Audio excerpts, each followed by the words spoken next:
1 Corinthians 13:12. Now we see things imperfectly, like puzzling reflections in a mirror, but then we will see everything with perfect clarity. All that I know now is partial and incomplete, but then I will know everything completely, just as God now knows me completely. This week has been a difficult week. We have gotten to the point now where, with the discussions I've had with other folks, the stuff that comes out on social media is just despicable. It has so much hatred in it that it just brings everybody down. When we get up there and think about it, a majority of the folks that are on there claim to be Christians, and they are so mean and nasty. And this is some of the stuff that we talked about last week, that how can you consider yourself a Christian when you're that mean and nasty? Because that goes totally against what being a follower of Christ stands for. And it really brought me into this message, and I know that it kind of tags right along with what we did talk about last week. And so let's look at miracles. When we read about miracles of Jesus, we have a pretty high standard for a miracle to actually be a miracle, don't we? It takes right away the first time. It accomplishes everything that it was supposed to, and is a total success, right? That's what we consider as a miracle. And he was always that way. Everything he did was to perfection and accomplished what it was and what it needed to do the first time, except this one. Except this one. You know, that miracle that didn't quite seem to get the job done the first time. So very strange and a puzzling of a miracle. In this miracle, it takes 2 tries. So let's look at Mark 8:23 through 26. Then he came to Bethsaida, and they brought a blind man to him and begged him to touch him. So he took the blind man by the hand and led him out of the town. And when he had spit on his eyes and put his hands on him, he asked him if he saw anything. And he looked up and said, "I see men like trees walking." Then he put his hands on his eyes again and made him look up. And he was restored and saw everyone clearly. Then he sent him away to his house, saying, "Neither go into the town nor tell anyone in the town." Now, in reading this miracle, there are a couple of things that are kind of quite puzzling. One is that whole spit thing. You know, there are some miracles where Jesus just touched people. There are some miracles where he spit on them, just like here. And there are some miracles where he spit in the dirt, made mud, and then took that spitty mud and wiped it on their face and their eyes. Now we know that Jesus did not have magic spit. We know it. Or that he really needed to do anything whatsoever to make things work. It was not the spit that was a magic potion that was required for this healing.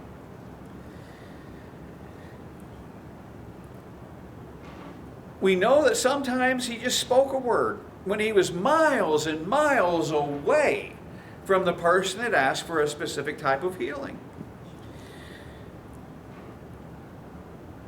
But really, when you think about the miracles that Jesus did, when he got up there and he spit on the people, when he made mud and wiped it on them, when he touched them and things of that nature, why did he do it that way? Because those are the people, when you think about the times, those are your people who were so socially excluded from everything. Your lepers, your blind, the people that were just down and out outcast from society. And Jesus knew that these people needed a little love. They needed to feel that physical touch.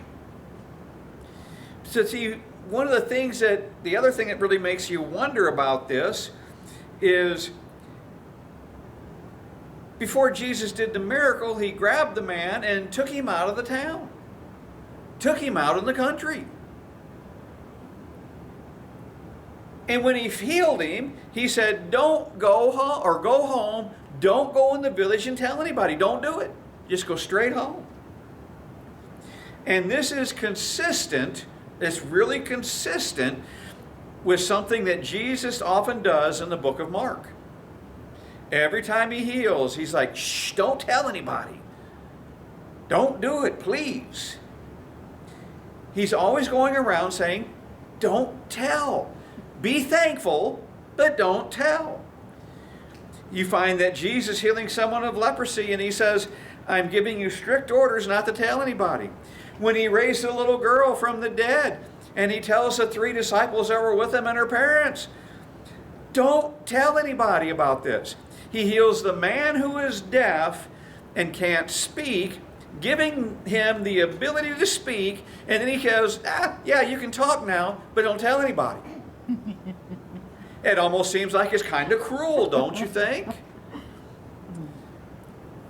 What's going on with that?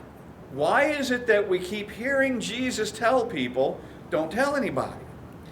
Bible scholars sometimes refer to this as the messianic secret, where Jesus seems to keep, or at least tries to keep, as much about himself from being gotten out in the public. His great miracles, he wants to keep as secret as possible. It's in this story that we just looked at. Yep, you are healed, but don't tell anybody. It's one of those things that's kind of a head scratcher. I mean, look at our own day and age. You got the people on the TV, and what do? Oh, we've got a miracle healing service going on. Oh, look at this person here. Their back is in pain. I'm going to go lay hands on them, and I'm going to bring that camera in. Look, see how much better they're feeling. What greatness are we doing in this service? Jesus is just the opposite. He's like, shut up. Don't tell anybody. He does not want it known of the greatness of the miracles that he's doing. He wants it to be basically between you and him and God. You're eventually going to tell people that, hey, guess what? I was blind and I can see, man. Man, you about one ugly dog. Or you're really good looking. Or look, I can hear what you're saying. Quit whispering. Ha ha ha. So eventually people are going to find out these miracles. I mean, how can you not see a miracle when a person in full-blown leprosy comes up and they're healed? You know something strange happened. So here we are. Jesus spits on the guy. And he asks him, do you see anything? And the guy kind of, and I don't know, maybe he needed to wipe the spit out from his eyes so that he could see clearly through it. I don't know. But he goes, well, I can't make out faces, and I can't see noses and ears and fingernails.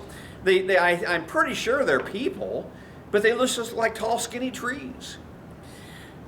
Did Jesus get a surprised look on his face? Like, what? What do you mean you can't see clearly? Or did Jesus look at him and say, well, I guess your faith just wasn't strong enough for you to be healed. This is as good as it gets. Is that what Jesus did? No. Jesus lays his hands on him and tells him to look up while he's pressing on him. And then he takes his hands away and he says, now what do you see? And the guy saw clearly. This was the only miracle that Jesus performed that just didn't take right away. Was it something that he did wrong? Or do you think Jesus did it on purpose? Yeah, I think Jesus did it on purpose. When you think about it, a lot of times when Jesus does a miracle, it's more about what's going on than the miracle itself or the healing. Jesus is often dramatizing or acting out something that he's wanting us to know that something that he wants to show us, something really important. Just before this miracle took place, something happened. Well, we have to go backwards a little bit. Jesus had just fed the 5,000 people. 5,000 men and women and their families. He had some disputes with the Pharisees. And then he gets in a boat with his disciples. Mark 8:15 and 16. Then he charged them, saying, "Take heed, beware of the leaven of the Pharisees and the leaven of Herod." And they reasoned among themselves, saying, "Is it because we have no bread?" What? What? Were you guys there when I fed the 5,000 men and all those other people? What about the 4,000 that were fed? I am not really worried about bread. I can handle bread shortages really, really well. Are you blind? And then they run into this guy, this blind guy. The disciples are people who are sometimes like blind men who maybe see something like trees walking around. They've been hanging out with Jesus for a while. They can kind of see there's something interesting about this guy. None of them abandon him. None of them run away. None of them sit there and say, well, I think it's time for me to go back home. I'm missing my wife or my kids or my parents or what have you. These guys are sometimes like blind men who see the trees walking around. They're beginning to know something about Jesus, but it's pretty blurry and pretty hard to make out any features clearly. And so Jesus does this miracle healing of a man in 2 stages to show that he is about to help them see things more clearly. And Mark has this incident right at the very center of his gospel. Literally, if you took the book of Mark and you split it in half, this is where you find it. It's right in the middle. And he is about to show us with great clarity what Mark wants us to see as well. In the story that follows the 2-stage healing of this blind man, we clearly see the Christ. That's who Jesus is. We clearly see the cross as Jesus tells of his upcoming death. We see that too. And we see and understand, well, maybe not understand, but we do see why Jesus came. As a Christian, we see what it takes to identify with Jesus. And we also see very, very clearly the consequences, the results of not denying yourself, or if you just flat out deny Jesus. Now, some of us may still feel like we're in a little bit of a fog sometimes. It's almost like sometimes we go into these stages throughout our life where things are crystal clear, and then it's like, do I need to go to the optician because my eyes are kind of blurry? And this is what it's like when sometimes we're reading the Bible. Sometimes the things of God are not crystal clear. For many persons, that the knowledge of God and salvation does not come instantaneously or with absolute clarity. It comes more at first as though they are, well, you know, like seeing the trees walking around.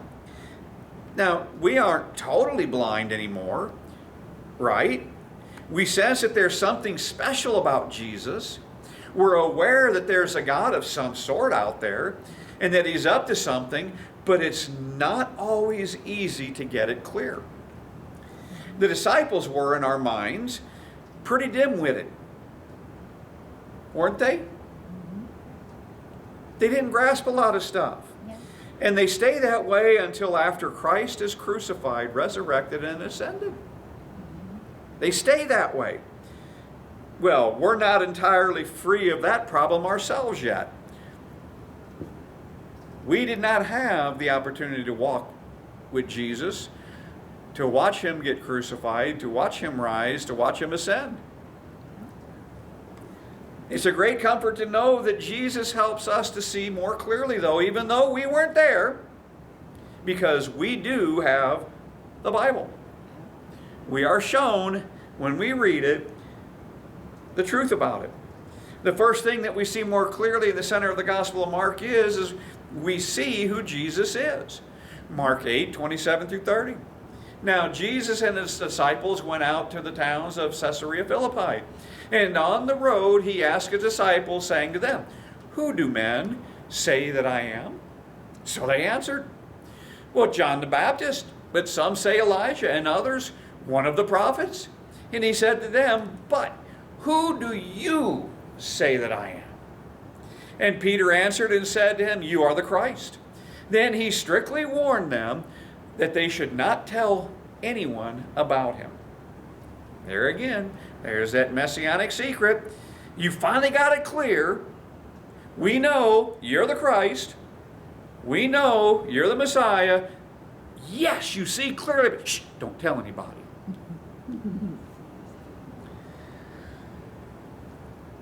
But don't tell them yet.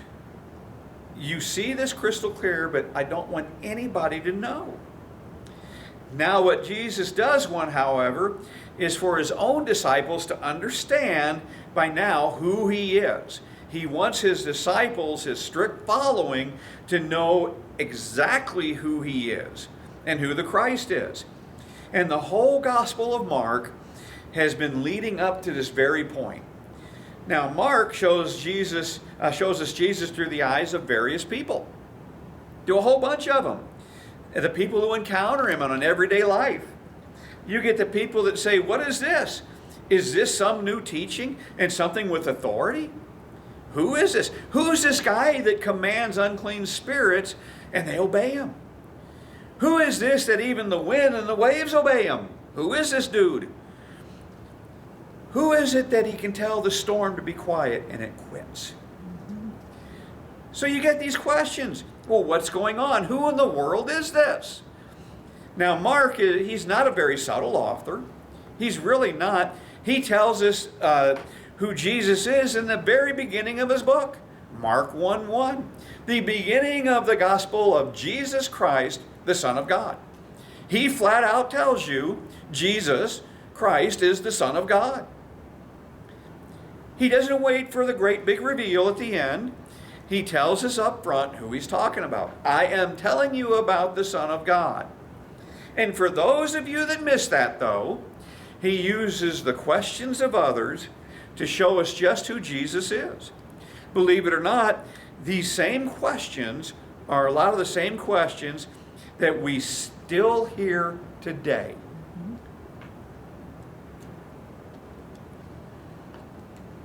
At the baptism of Jesus, the voice of God the Father himself said in Mark 1:11b, "You are my beloved Son, in whom I am well pleased." He says it with love. Well, the demons state the very same fact. You remember that first one, the first demon he got rid of in the temple? "Oh my God, you're Jesus, the Son of God!" And Jesus says, "Shut up, be gone, leave it, get out of there." You see, God tells us that with love. He tells it with love. The demons, they say it, but not with the same attitude. It's not the same beloved Son of God to them as it is to you. Well, what about what his family said? At one point, he's out of his mind. The scribes say, yeah, there is something really supernatural and amazing about this guy. But we don't know what it is. He must be possessed by Beelzebub, the prince of the demons. The crowd say, whoa, wait a minute. Nobody has talked like this forever. He's teaching like we've never been taught before. He's like one of those prophets of old. We haven't had a prophet like that in a long time. Well, then you got the folks like Herod that says, oh my, this isn't cool. John the Baptist is back. I cut his dang head off and here he is again. He knows there's something spooky about this guy, Jesus. And there are some of the opinions that are floating out around before Jesus asked the question. These are what they're being said. And Jesus knows this. And so he asked them, who do people say I am? And they tell him. But he looks at them and says, but who do you say I am? Who do you say he is? Peter says, you're the Christ, you're the Messiah, you're the anointed one, the one anointed to be God's prophet and Savior and King and Deliverer. You're the Christ, the Son of the living God. And Jesus is always keeping this Messiah thing secret until he's asked by one of his worst enemies. And I'm not sure if I would consider him really an enemy, but he's one of those guys that's never really happy with Jesus. And that's the high priest in Mark 14, 61b and 62a. Are you the Christ, the Son of the Blessed? And Jesus said, I am. I am. So when Jesus finally publicly states who he is for all to hear, he has been whipped, and he's on trial, and he's about to be crucified, and finally it's safe to state very clearly who he is. Yep, I'm him. The sign on the cross says, this is the King of the Jews, and it's put up there in multiple languages, stating clearly who he is. And at the foot of the cross, the one who presided over the killing of Jesus says after Jesus dies, truly, this was the Son of God. Mark records a lot of different voices or opinions about who Jesus is. Which of those voices is speaking truth? The voice of God from heaven, the voice of Jesus himself saying, I am, the voice of Peter saying, you are the Christ, or the ones who are saying, oh, he's a nutcase, he's demon-possessed. Well, no, he's a pretty good guy, you know, better prophet than normal. And there are all these opinions, but there's only one truth. Only one. And amid the opinions is the truth.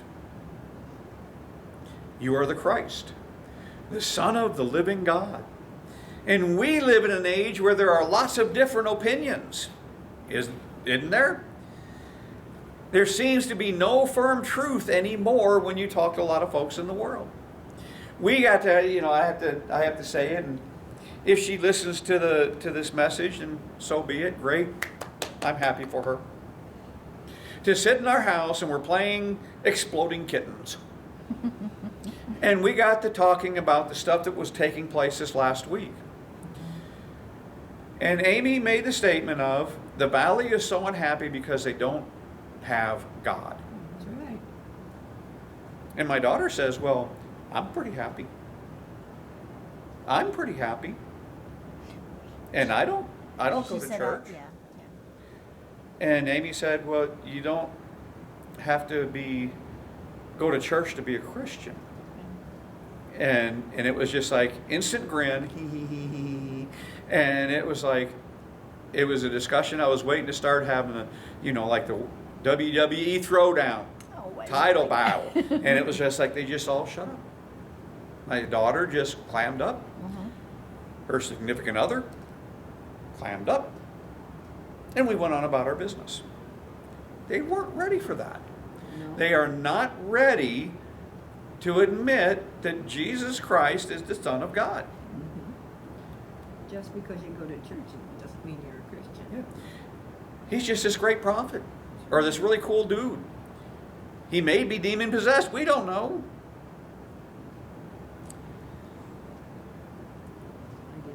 There are a lot of opinions, and we've been told what those opinions are, and we still hear them all the time in our own day. We're full of conflicting opinions and a variety of gods and a variety of ways of seeing. Are people totally blind? Are they seeing like the trees walking around? Or are they have crystal clear vision? And all I can say is, but who do you say I am?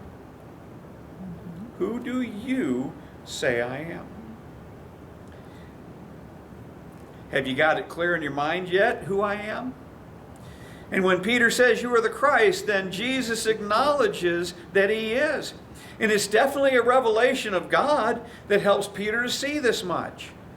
Mark 8:30. But then he strictly warned them that they should not tell anyone about him. Why? Well, here's your answer. Or one of many. This is an opinion. Ooh. Think about the people of that day who they were looking for as the Messiah goes. Think about when you say the word Messiah, what they were thinking about. If I said the word Messiah, what do you think about? They all had a certain notion of what the Messiah would be like, even the disciples. Even we do. They all had a certain notion of what the Messiah would be like. Here, Jesus has just confirmed that he is the Messiah. And it's dawned on Peter, wow, Jesus is the Messiah. The light bulb, it went off. Jesus is the Messiah. He's been expecting the Messiah. And all this time I've been walking and learning from him. And I just great. And it's just really become crystal clear. This guy, Jesus, is the Messiah. He's the one. We've been waiting for him forever.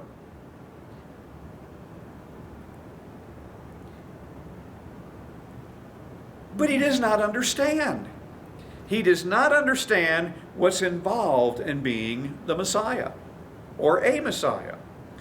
And he began to teach them that the Son of Man must suffer many things and be rejected by the elders and the chief priest and the scribes and be killed.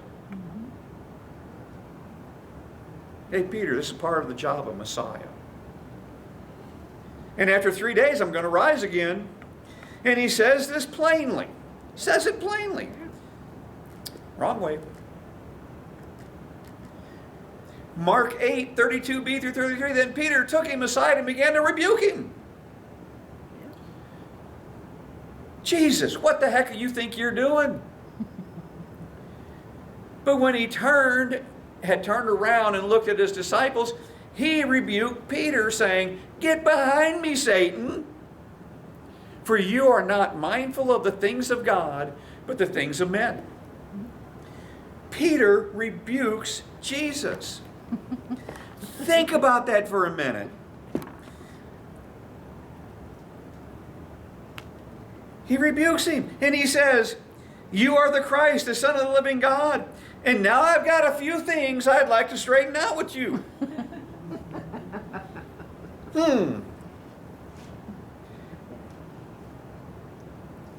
And this is not the last time that this has happened. There are a good many of us who have our own notions of how God ought to operate, what his plans ought to be like, and how things ought to unfold. As if God's ways were our ways, but they're not. God ought to take a few lessons from us because, well, after all, we're so smart. Isaiah 55, 8 and 9. "For my thoughts are not your thoughts, nor are your ways my ways, says the Lord. For as the heavens are higher than the earth, so are my ways higher than your ways, and my thoughts than your thoughts." We just know so stinking much. After all, we're educated. We go to school all the time. We are learning from our mistakes left and right, so therefore we are extremely smart. And we're just going to try and help God along a little bit here. You know, it was a time in my life, and I still do, I kind of sit there and think about it a lot, where I used to write these little quirky songs. Amy remembers them very well. I used to take the dog for a walk down the railroad tracks, and I'd come back with a song, sit down and write it all down. Tune and everything. I could sing them left and right. I have a handful of them. And one of the last ones, and I think Jerry remembers when I talked about this, there was one that I was working on and it never finished it. And it said, "Oh Lord, what can I do to help you help me? To fulfill all my desires and ways." Nothing. By golly, I got the answer. Shortest song in the world. Nothing. There is nothing that you can do to help me help you. I'm God. I don't need your help. I know the plans that I have for you. Period. Now, can you see why Jesus didn't want people to know him as the Messiah? What were they threatening to do when they started finding out? Well, he was worried they were going to take him and haul him off and make him king. Right on the spot. There's our king. Go get rid of the Romans. Peter, the moment he's got that Messiah thing in his brain locked in, he knows one thing that it doesn't mean. It does not mean the leaders of the Jewish people are going to reject him. It means that he is going to be acclaimed by them. Here's the Messiah, the one that we've been waiting for forever and ever and ever, for thousands of years. Here's the Messiah. They're going to accept you. They're going to hold you on high and not reject you. Messiahs won't get rejected by the most important people of the nation that he came to rescue. That's not going to happen. Messiahs triumph over Roman enemies and other enemies. Messiahs get rid of the problems that you have. Messiahs don't get rejected by those who know what's going on, and Messiahs don't get killed. So Jesus, let me tell you something. How dare you shatter my image of a Messiah? And Peter knows this with absolute certainty. And so he rebukes Jesus. And I love it, what it says. And Jesus turns and looks at everybody else. And he says to Peter, "Get behind me, Satan. Get behind me." Just a moment earlier, Jesus had said, "Oh, Peter, blessed are you. Flesh and blood hasn't revealed this to you, but my Father in heaven." And now he's calling him Satan. Just shut up and get behind me. I don't listen to you, Satan, because he hears the words that were spoken to him in the desert. Hey, how about a shortcut? You don't need the cross to make things happen. And it should never happen to you. You shouldn't have to come in the world to die. You're the Messiah. You came into the world to reign, and I've got a deal for you. You can reign right now. Without any cross, without any suffering whatsoever. And Jesus says that's how Satan thinks. And that's how fallen humanity in the grip of Satan thinks. They're not setting their mind on the things of God, but on the things of men. Think about for the people that you run into all the time that really don't know who Jesus is. Where is their mindset? What are they seeing? The cross remains a blur to them.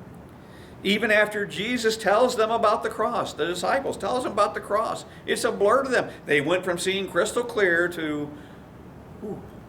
look like trees. And they don't do this just one time or two times, but three times in the book of Mark, in the Gospel of Mark. He explicitly says, now the Son of Man is going to be rejected by the leaders, is going to be killed, and then he's going to rise again. And does this come as a revelation where the disciples say, oh, it's crystal clear, we understand it now. You're here to die for us. You're here to rise again. All right, Jesus, let's get out the pom-poms. Is that what they do? No. There are three different reactions to the three times Jesus made this statement about his coming, suffering, and death. The first time that he says he's going to die, Peter rebuked him. Well, we saw how that one went. The second time he tells his disciples that he's going to die, and the disciples are scratching their heads, and they're saying, oh man, what in the world is he talking about? I don't know. And boy, he didn't seem very happy last time that we were so confused. So let's not ask him about it this time. And maybe he won't get mad. Let's say, yeah, this will work. This will work out much better. Let's just ask him who is going to be the greatest in the kingdom of heaven.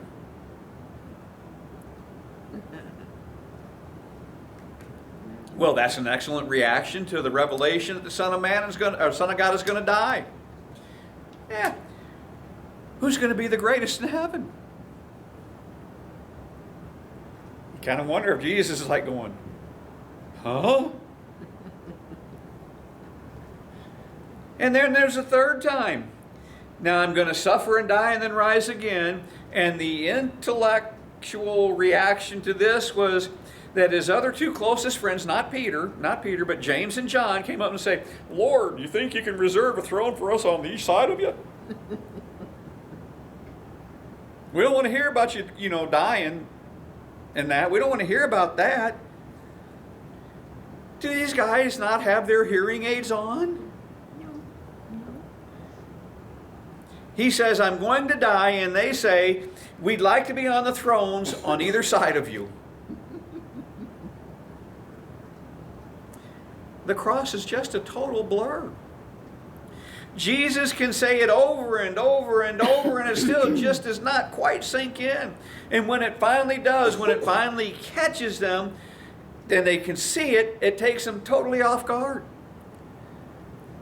They had all these warnings because, well, the cross is just something that's so foreign and so strange and so ridiculous that when the thing took place, they all ran away. It just stays a blur in their minds. And if it stays a blur in the minds of those who were told in no uncertain terms why Jesus came, then it's not hard to imagine what's going through the minds of those in our world who don't know Jesus. And you can see why Jesus didn't ever want the crowds to know who he was. Mm-hmm. What? What do you mean you come here to die and rise again? Huh? What? It doesn't go with our idea of what the Messiah is. The appointed Savior? Nah, this doesn't just jive with that at all. And they would totally misunderstand. And it wasn't until after Jesus dies and he rises again that he comes up to the disciples and says, oh, guess what? Now go out into the world and preach the gospel. Go out and do it. And do it to all nations. But the full gospel, we know, is for 1 Corinthians 15, 3b and 4, that Christ died for our sins according to the Scriptures, that he was buried, and that he rose again the third day according to the Scriptures. That's the gospel. And they really could not go out into the world and preach the gospel until you have a cross and a resurrection.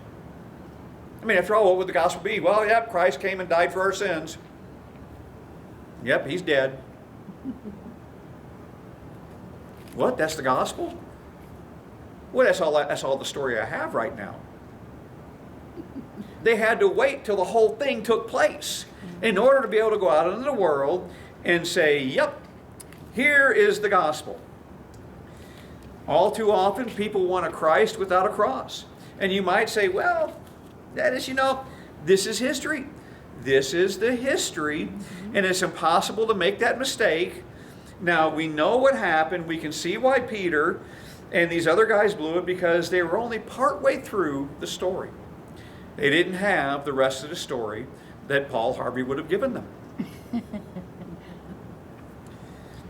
And we've got the benefit of having 20/20 hindsight, and we can see crystal clear that Jesus suffered, that Jesus died, and we're not going to pull a dense move like Peter, not because we're much smarter, because we're really not, but hey, we've got the books.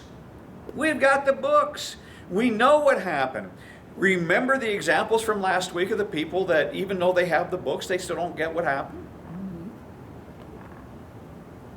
People don't want to pick up that cross and carry it with Christ. Believing in the cross comes hard to some.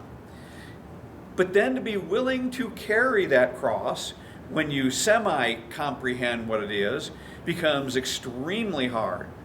What about us? What about us? We're here today. Nobody here is going to deny that Jesus died on the cross. Are we? No, I didn't think so. I was pretty sure that we wouldn't. And yet sometimes we shy away from the cross and all that goes with it. mean, after all, it was a suggestion from Satan that Jesus deviate from God's plan where the cross is concerned. Because that was God's plan. It makes no sense. Do people still have their own ideas of what a Messiah is? Those who reject the cross want a deliverer who deals with our problems and our enemies. We do not want to hear, you are your own worst enemy. You've met the enemy and it's you. And I'm here to deal with what's wrong with you. And not what's wrong with the stinking Romans, not what's wrong with the people of those bad political parties, not what's wrong with the lobbyists for immorality in our society. The first thing I tend to deal with is what's wrong with you. Nobody wants to hear that. And what's wrong with you is so wrong that I have to die to pay for it.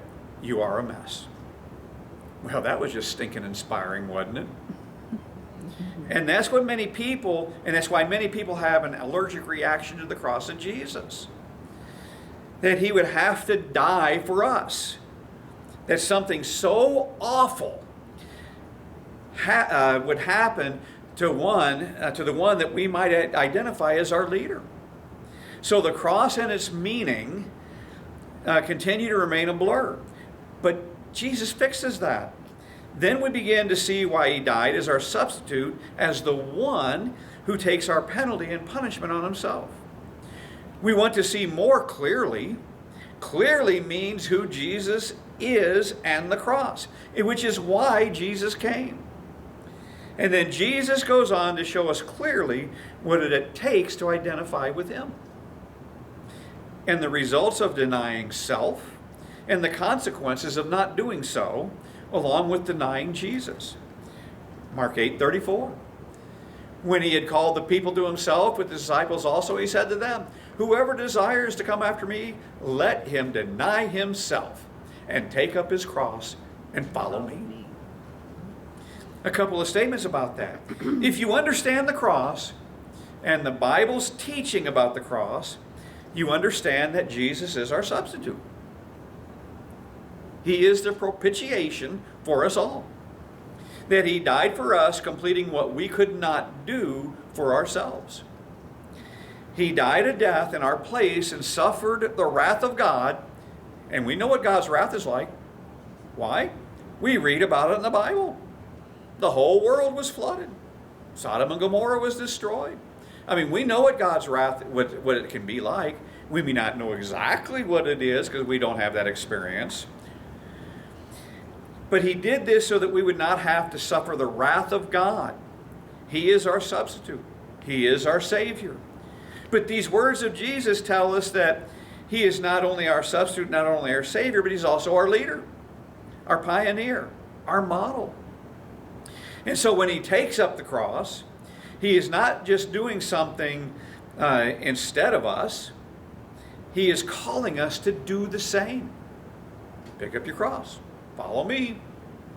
To take up our cross and deny ourselves, well, it's obviously very vital to what it means to be a Christian. Romans 8:17. If children, then heirs, heirs of God and joint heirs of Christ, if indeed we suffer with him, and we may also be glorified together. Remember, Paul prayed for us all to know Christ and experience the Father's glory in Christ. His riches, his power, his indwelling, his love, and his fullness.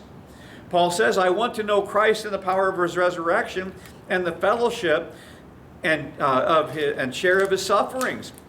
When we look for communion with Christ, with closeness, with a sense of belonging to him and being very near to him, do we look for it in suffering? Yeah, me too.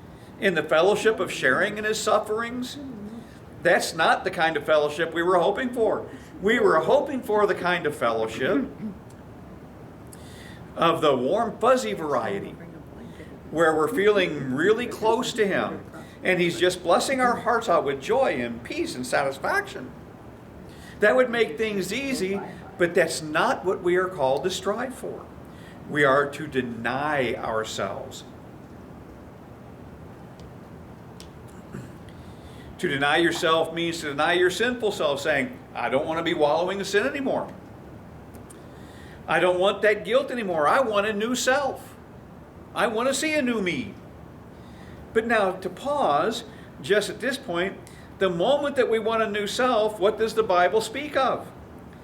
That's called being born again. Well, I want to be born again. And having a sense of new self, and it's wonderful. But let's not forget the flip side of that, of being born again. Before you're born again, you die. You die. You must die before you're born again. You must die to the old self before a new self is given to you. You must take up that cross. And when you take up that cross, you're headed towards execution. And the old self has got to die, and the new self might live. You deny your sin, but denying your sin, that's not all you do. You deny your righteousness. Huh? What do you mean I deny my righteousness? You deny what's good about you. You deny the things about you that might, in your own humble opinion, merit God's approval. Isaiah 64, 5 and 6. You meet him who rejoices and does righteousness, who remembers you in your ways. You are indeed angry, for we have sinned. In these ways we continue, and we need to be saved, but we are all like unclean things, and all our righteousness are like filthy rags. We all fade as a leaf, and our iniquities like the wind have taken us away. Remember Paul's credentials? Well, I'm a Hebrew of Hebrews, and I've been keeping the law since I was just a little kid. And I've been doing this, and I've been doing that. And it's all garbage compared to the surpassing greatness of getting Christ. We all have these things or sins in our lives that we want Christ to save us from, but there's more. We also have to give up anything that you think puts you in a position to have claims on God to say, God, you owe me. If we just give up on our own righteousness and say, God, I've got no claim on you whatsoever. Please just credit Jesus' righteousness to me, because I don't have any other ground of being right with you. On Christ, the solid rock, I stand. On my own righteousness, that's sinking sand. Another thing about denying the self-life is denying what makes sense to you. We live in an age that worships the human intellect and the right to think for yourself. We were told that if you simply accept what God says, you're leaving your brain at the church door. If we listen carefully to the world, the smart people who say, you know, it's just dumb to believe what the Bible says, and so dumb to believe what your preachers and parents have brainwashed you to believe, believe what we say instead. And you're thinking to yourself, really? Oh yeah? You're not thinking for yourself just because you believe what some other schmoes told you, what your colleges have told you. And if you did manage by some miracle to think for yourself, who promoted you into being the greatest intellect in the universe? Who told you that you understand the ways of God when your brain is smaller than that of a gnat compared to the mind of God? And so part of denying yourself is denying what makes sense to you and what standards God has to meet in order to prove his truth to you. If God says, this is my son, this is how I'm going to save you by ordaining the cross and resurrection, then you'd better reconstruct your whole thinking and your intellectual system around that, because it doesn't make any sense.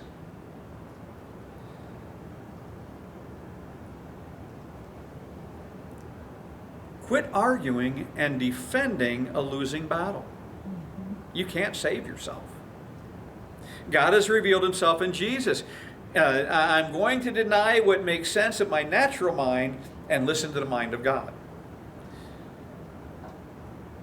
It also means that you've got to deny your desires, your goals. Joining Jesus' mission and follow where he leads. A lot of us were born or grew up wanting this or wanting that. We all know what kind of job we want, right? Even to this day, We all still know, as old as we are, well, yeah, it'd be kind of nice to have this job. Yeah, I'd kind of like to be retired. Yeah, I'd kind of like to be able to do this. Yeah, I'd kind of like to do that. But if you follow Jesus, guess what? He may call you to something totally different. And I'm a living example of that. I had these great things going on in my life, and I had goals until I was 48 years old. Then I got the thing, hey, I want you to preach. I had to abandon everything else. And I haven't regretted it once. Not once. When we follow Him, we deny the self-life, and instead, you have a Christ life.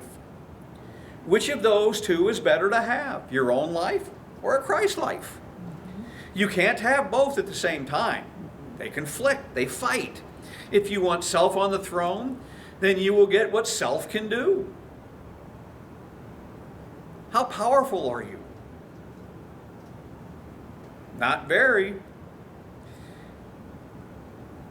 To get what self can do, that is not who God designed you to be. So when you put self on the throne, all of a sudden, you have lost your real self, or what's supposed to be your real self. And Jesus goes on to talk about the consequences of either denying self or denying Him. Mark 8:35 through 38. For whoever desires to save his life will lose it. But whoever loses his life for my sake and the gospel's will save it. For what will it profit a man if he gains the whole world and loses his own soul?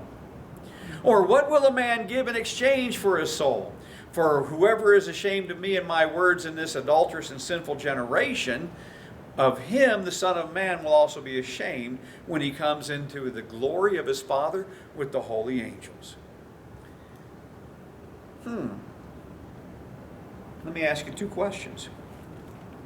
What are you afraid of? What are you afraid of, and what are you ashamed of? Those two questions will tell us volumes about ourselves when we think about them. If the thing you're most afraid of is losing your life, you've mapped out for yourself, or losing somebody close to you, or losing your own health and comfort, if those are the things that are the greatest fears you have, guess what? Jesus got news for you. You're going to lose them. You're going to lose them. Death will claim everybody, and we're going to lose the things that we think we're trying to preserve for our own life. So if those are what you're afraid of, well, you're going to lose them anyways. But if you're still seeking yourself, you're going to lose it. Plus, you're going to lose everything else. You are going to lose your own soul. You lose your own identity. If your focus is just to try and live easy and comfortable and just trying to play it safe, then your focus is wrong. You can spend 70, 80, 90 years playing it safe. Then what? You're dead anyways. You played it safe and you lost it all. Remember the story of the talents? The one guy plays it safe and buries it in the ground. And he loses it and himself forever. Playing safe just doesn't cut it. That's what Jesus is saying. What about what embarrasses you? When people look at you or laugh at you? Is that the most shameful thing that can happen? Do you need the approval of others that much? When you need other people's approval that much, you don't have a self. You're not who you are to be or supposed to be anyways. You've got a mask. I almost grabbed my mask for that. Put it on. I might have to go to the back of some of those old messages, tweak them and put them back into play. Yeah. You just have a mask, and the mask that you manipulate to get approval of something that you're not anyways. What they're approving of is not the real you. You can pretend and everything else all you want, but do you really feel like yourself? So you lose it if you try to hang on to that self and the good opinion of everybody else around you. You gain your true self when you follow Jesus because, well, That's who you were meant to be anyways. You were meant to be somebody who dares to be somebody who follows the Lamb wherever he leads, who takes risk and does the things and accomplishes the great things, even in the death that others only dare dream of. Matthew 10:28. Do not fear those who kill the body but can kill the soul, but rather fear him who is able to destroy both soul and body in hell. What does it profit to gain the whole world and lose your soul?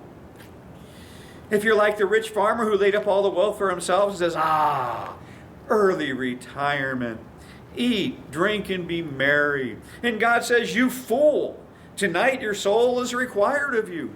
Then who's going to get all the stuff? Somebody else is going to get the stuff, and you are going to get a very unpleasant eternity because you only thought of yourself. Luke 9:26.